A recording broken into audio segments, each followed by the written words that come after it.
Hey, good evening. It's Thursday evening, June 3rd. Thanks for being here tonight. We're going to be continuing to look at Ephesians 4, but I want to do it in the context of the beauty of Ephesians 1.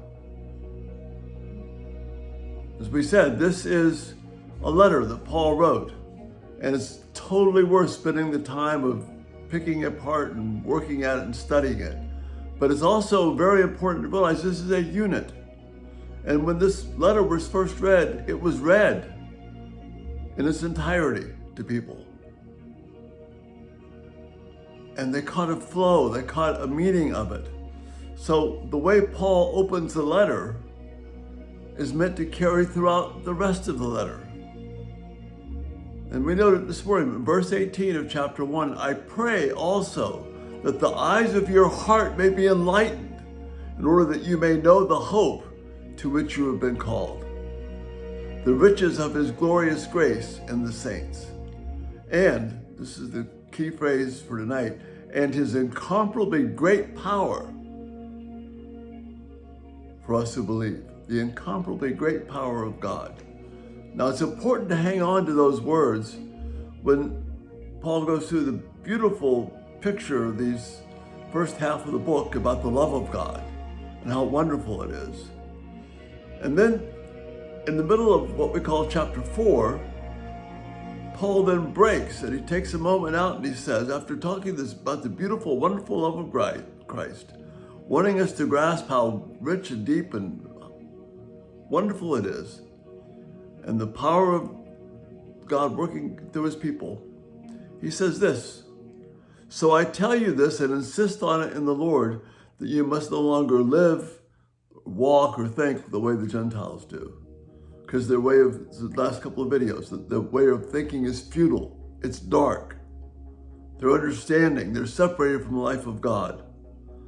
And their hearts are hard because of the separation.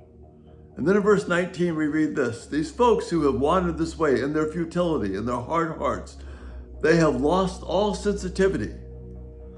And basically what that means is they've lost what the Greek is saying to us, they have lost the ability to feel shame and embarrassment. These folks with these hard hearts have lost the ability to feel shame or embarrassment. And thus they've given themselves over to sensuality, the most public displays of sinful, outrageous behavior. And that's not enough.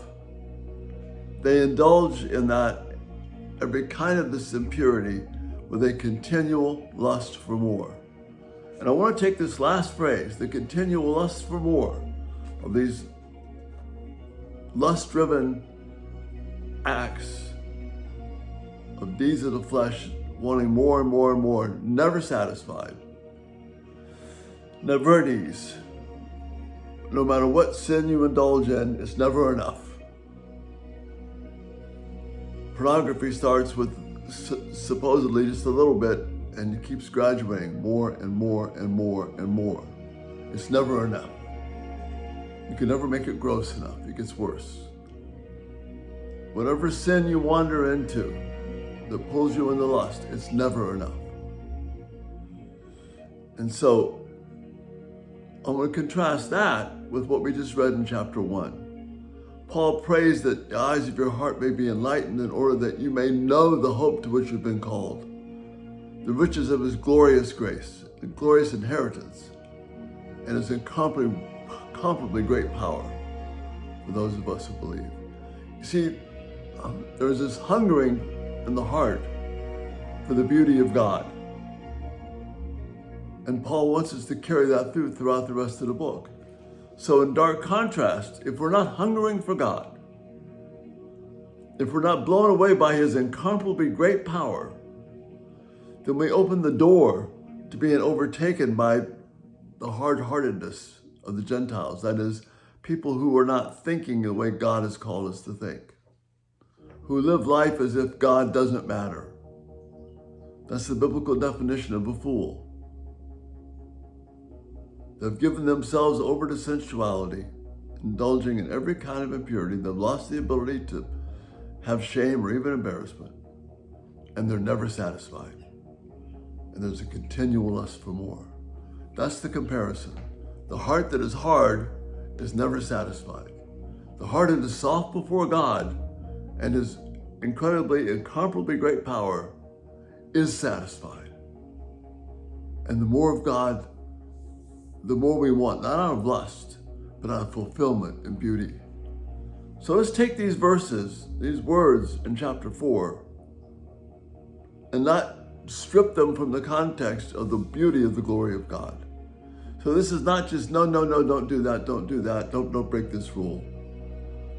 Don't give in to that so you can be driven and know the beauty of the incomparably great power of God. And that's the greatest weapon that we have.